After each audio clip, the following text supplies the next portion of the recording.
नमस्कार दोस्तों, स्वागत है आपका स्टडी आईक्यू में। आज हम लोग एक बहुत ही दिलचस्प डिस्कशन करने वाले हैं पानी से जुड़ा हुआ।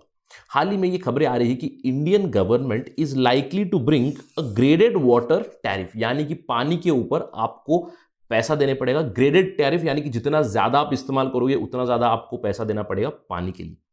तो इस पर्टिकुलर डिस्कशन में हम लोग एक व्यापक विश्लेषण करेंगे कि किसकी रिकमेंडेशन है ये, क्या ये नई आइडिया है, क्या पहले भी ऐसी रिकमेंडेशन आ चुकी है, इसके ऊपर क्या मुहिम चली है सरकार की, और चैलेंजेस के बारे में बात करेंगे इस पर्टिकुलर पॉलिसी को लाने में। Right, so let's begin our discussion. बहुत कुछ सीखने को मिलेगा, बट उससे पहले मैं हूं आपका दोस्त राहुल सायगांवकर। अगर आप मुझे फॉलो करना चाहते हो can follow me on the ID Rahul Sai 222। अगर आपको कोई डाउट है, कोई सवाल है, आप डायरेक्टली मुझे मैसेज कर सकते हैं इंस्टाग्राम पे। And please do not send hi and hello, directly ask your questions.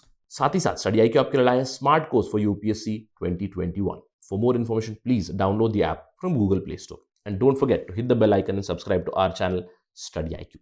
Right, चलिए पहले खबर के बारे में बता देता हूं। जैसे मैंने आपको बताया कि सरकार, मोदी सरकार अभी आगे चल के ग्रेडेड वाटर टैरिफ जो पॉलिसी है पूरे देश में ला सकती है, क्योंकि हाल ही में केंद्र सरकार ने एक्सेप्ट की है एक रिकमेंडेशन को, जिसको 15th फाइनेंस कमीशन ने दिया था, जहां पे उन्होंने कहा था कि ग्रेडेड वाटर टैरिफ पॉलिसी लाइए, इस रिफॉर्म को लाइए, जो जितना ज्यादा पानी इस्तेमाल करेगा उसे उतना ज्यादा पैसा देना पड़ेगा। राइट, अब आपके मन में सवाल उठ रहा होगा ऐसा क्यों होता है। देखिए, अगर हम लोग बात करें इंडिया की, इंडिया में विश्व की 18% पॉपुलेशन है अप्रोक्सीमेटली। हम लोग कहते हैं कि वी आर 1.3 बिलियन पीपल, तो 18% विश्व की पॉपुलेशन इंडिया में है।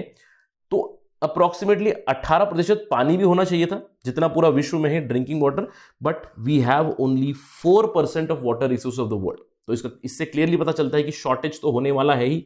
बहुत सारे रिपोर्ट्स है जिन्होंने बताया है कि 2050 के बाद जितना हम लोग पानी कंज्यूम करेंगे उतना पानी रिसाइकल या फिर रिजुविनेट नहीं होगा, तो पानी की शॉर्टेज आने वाली है ही। तो इसीलिए graded water policy does make sense. अब ये ग्रेडेड वाटर पॉलिसी होती क्या है? देखिए, अगर हम लोग ग्रेडेड प्राइसिंग सिस्टम या ग्रेडेड टैरिफ सिस्टम के बारे में बात करें तो इट मे लुक लाइक, ये मैं मे लुक लाइक क्यों बता रहा हूं, क्योंकि एक पुराना बिल था, वहां पे ग्रेडेड पॉलिसी की बात की गई थी, जिसमें कुछ इस तरह की आइडियाज थी, यानी कि जो हाई इनकम ग्रुप्स रहते हैं, जो ज्यादा पानी इस्तेमाल करेंगे, दे हैव टू पे full for the water. Middle income group से जो मिडिल क्लास लोग हैं, अफोर्डेबल प्राइसिंग होगी उनके लिए, और जो पुअर पीपल होंगे उनके लिए कुछ अमाउंट ऑफ फ्री सप्लाई दी जाएगी, उसके बाद शायद चार्ज हो सकता है। इसके अलावा जो कमर्शियल एग्रीकल्चर यूज होता है, इरिगेशन जो होगा उसके लिए चार्ज किया जाएगा पानी, इंडस्ट्री जो होगी उसके लिए भी चार्ज किया जाएगा। इनफैक्ट हाई चार्जेस की जाएंगी, फुल इकोनॉमिक प्राइसिंग उनसे निकाली जाएगी। इसके अलावा जो मिनिमम रिक्वायरमेंट है पानी की, उसको कंटिन्यूसली रिव्यू किया जाएगा, क्योंकि वाटर कंजर्वेशन एटसेट्रा से हम लोग चाहते हैं कि पानी का यूसेज कम से कम हो, in fact optimum utilisation of water हो। तो ग्रेडेड प्राइसिंग कुछ इस तरह की आ सकती है। ये तो अभी फाइनली जब सरकार बनाएगी तभी हम लोग कह सकते हैं कि what exactly the policy will look like, but ये मैं आपको डिस्कशन बता रहा हूं क्योंकि 2016 में एक बिल लाया था मोदी सरकार ने, उसमें उन्होंने ग्रेडेड टैरिफ की बात की थी, which did look something like this, right? अब सवाल ये उठता है कि जो ग्रेडेड प्राइसिंग सिस्टम है, इसको 15th फाइनेंस कमीशन ने रेकमेंड किया, क्या ये कोई नया आइडिया है? क्या पहली बार 15th फाइनेंस कमीशन ने ही बताया? इसका जवाब नहीं होगा, क्योंकि it is not a new idea at all. In fact हमारी जो पहली नेशनल वाटर पॉलिसी थी 1987 में आई थी, उसमें भी यही कहा गया था कि कुछ हमें वाटर टैरिफ पॉलिसी निकालनी चाहिए ग्रेडेड टैरिफ पॉलिसी की तरह, कि अगर लोग ज्यादा पानी इस्तेमाल कर रहे हैं तो उन्हें ज्यादा पैसा देना चाहिए।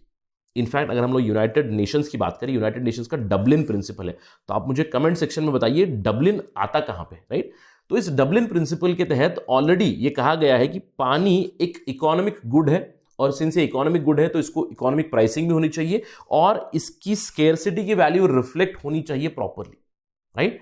इसके अलावा 1987 के बाद हमारी नेशनल वाटर पॉलिसी फिर से बदल गई। 2002 में वाटर पॉलिसी आई, उसमें भी प्राइसिंग के बारे में बात की गई। 10 साल बाद एक नई पॉलिसी आई, उसमें भी वाटर प्राइसिंग के बारे में बात की, टैरिफ के बारे में बात की थी। इनफैक्ट केवल 15th फाइनेंस कमीशन, जिसकी अभी रिकमेंडेशन मोदी सरकार ने एक्सेप्ट की है, उन्होंने नहीं, पहले 13th फाइनेंस कमीशन ने भी, जो 2010 से 2015 तक का उनकी जो रिकमेंडेशन अप्लाई हुई थी, उन्होंने भी इस चीज को रिकमेंड किया था। इनफैक्ट 2016 में मोदी सरकार ने एक बिल लाया था, नेशनल वाटर फ्रेमवर्क बिल, जिसमें graded tariff, graded water tariff की बातें की गई थी, जिसके बारे में मैंने आपसे डिस्कस किया थोड़ी देर पहले. In fact this is not a new idea. I think this is something which has been there for a very very long time and finally देर आए दुरुस्त आए, सरकार ने रिकमेंडेशन एक्सेप्ट कर ली है. लेकिन एक बहुत बड़ा चैलेंज है सरकार के सामने कि किस तरह इसको इंप्लीमेंट करेंगे, क्योंकि पानी एक बहुत ही इंपॉर्टेंट कमोडिटी है, सबके लाइवलीहुड से जुड़ा हुआ है. तो पानी को अगर आप टैक्स करोगे तो इसके खिलाफ अपोजिशन आना ही आना है. तो चैलेंजेस क्या होंगे, चलिए चैलेंजेस के बारे में बात करते हैं.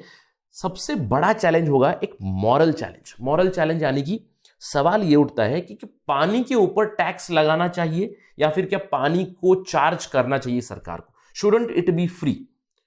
इसका जवाब तो हम लोग कुछ हद तक जस्टिफाई कर सकते हैं. मुझे लगता है जनता को भी पता चली जाए कि पानी जो है शॉर्टेज आने वाली है. ऑलरेडी बहुत सारी आर्गुमेंट्स दे चुके हैं, यूनाइटेड नेशंस दे चुका है, बहुत सारी एनवायरमेंटल प्रोटेक्शन ऑर्गेनाइजेशंस है, उन्होंने ऑलरेडी आर्ग्यू किया है कि पानी कंजर्व करना बहुत ज़रूरी है.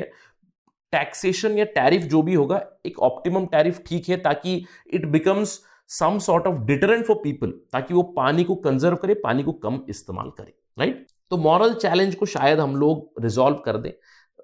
Morally we can answer that yes it is very fine, क्योंकि पानी के लिए अगर हम लोग टैरिफ लगा रहे हैं तो अमीर लोगों के लिए ज़्यादा लग रहा है, मिडिल क्लास को कम लग रहा है, पुअर पीपल को और कम लग रहा है. तो to certain extent moral challenge can be I think rectified. Right.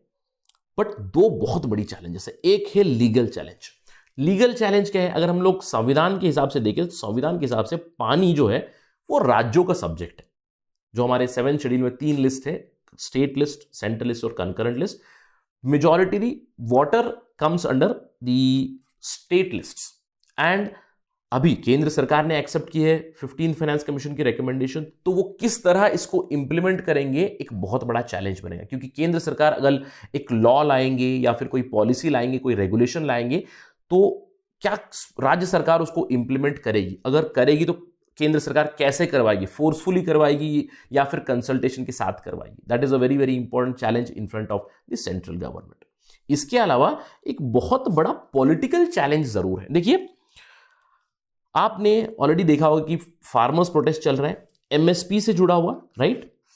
अभी काफी महीनों से चल रहा है. उसी तरह अगर पानी भी किसानों से जुड़ा हुआ है, स्पेशली इरिगेशन, जहां पे हम लोगों ने ऑलरेडी बात की है. ग्रेडेड वाटर पॉलिसी में अगर बात होगी तो इरिगेशन के ऊपर भी चार्जेस लग सकते हैं. तो सबसे पहले हमें समझने की जरूरत यह है कि वाटर जो है काफी कॉम्प्लेक्स सब्जेक्ट है. पहला तो पॉलिटिकल सब्जेक्ट है, इरिगेशन मतलब किसानों से जुड़ा हुआ सब्जेक्ट है, और लीगल चैलेंज की ऑलरेडी बात की है तो it is highly complex subject. और अगर इस चीज को इंप्लीमेंट करना है तो उसके पॉलिटिकल कॉन्सिक्वेंसेस जरूर होंगे. अगर इसको फोर्सफुली केंद्र सरकार इंप्लीमेंट करने की कोशिश करेंगे, जैसे फार्म लॉस के साथ किया है, बिना कंसल्टेशन के साथ, बिना राज्यों के कंसल्टेशन के साथ उन्होंने जो किया है, उसके बाद प्रोटेस्ट तो हम लोग देख पा रहे हैं. अगर कुछ ऐसी चीज हुई पानी के साथ कि पूरे देश में अभी इरिगेशन के ऊपर वाटर चार्जेस लगेंगे, इंडस्ट्रीज के ऊपर हेवी चार्जेस लगेंगे, तो probably we might look at huge protest coming in future also. So ये 3 बहुत बड़े चैलेंजेस है अभी केंद्र सरकार के सामने, किस तरह ये ग्रेडेड वाटर टैरिफ पॉलिसी लाएंगे. चलिए देखते हैं अभी स्टेटस क्या चल रहा है. अब ऐसा नहीं है कि राज्यों को पता नहीं है, बहुत सारे राज्य हैं जिन्होंने ऑलरेडी वाटर को चार्ज करना शुरू किया है. इनफैक्ट अगर डोमेस्टिक यूज की बात करें, मुझे लगता है कि everybody is paying the water bill. Right. But जब इरिगेशन की बात आती है तो it's a very sensitive topic. Right. Current situation की बात करते हैं. देखिए, केरला एक पहला स्टेट बना था जिन्होंने इरिगेशन के ऊपर वाटर चार्जेस लगाए थे. But I think Kerala is something very separate. Right. It is very tough to compare Kerala with all the other Indian states. तो वे बैक इन 1974 उन्होंने लाई थी और काफी अच्छे से पॉलिसी भी चल रही है वहां.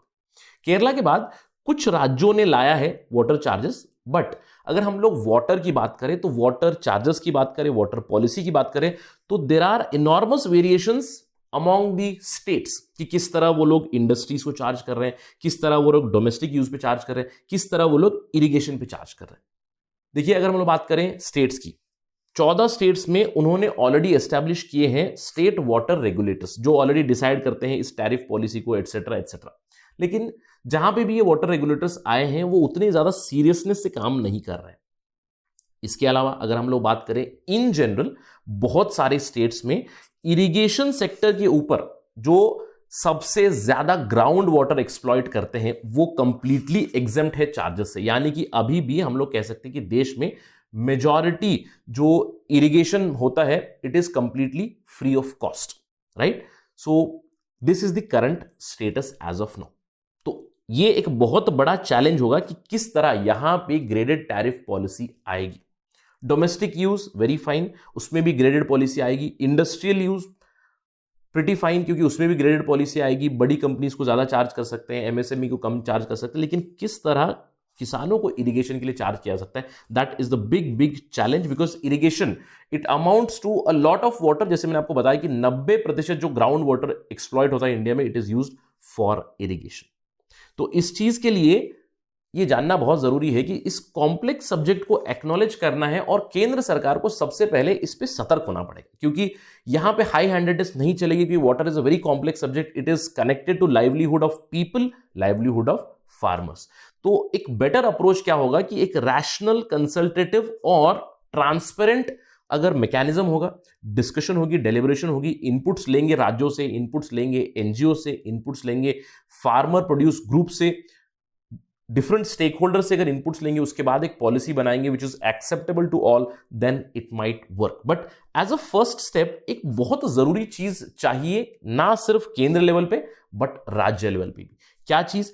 स्टैट्यूटरी वाटर रेगुलेटर्स की जरूरत है। यानी कि हर एक राज्य में उनके रेगुलेटर होने चाहिए जो स्टडी करनी चाहिए कि उनके राज्य में कितना पानी का पोटेंशियल है, उनके राज्य में कितना पानी यूटिलाइज होता है, उनके राज्य में कितना इरिगेशन के लिए पानी यूज होता है। तो उस हिसाब से अगर स्टेट वाइज भी पॉलिसी आ जाए जिसको सेंटर केवल नज करे, bring a model law very similar to how there are model laws on the state subject, कुछ उस तरह के प्रोविजन लाकर अगर अल्टीमेटली ग्रेडेड टैरिफ पॉलिसी लाएंगे तो that would be much more sustainable, right? The first thing is acknowledge that there is a problem and there is a need of regulators both at central level, at the state level, ताकि coordination हो, cooperation हो, उसके बाद एक discussion के साथ graded tariff policy आए, तभी वो चल सकती है।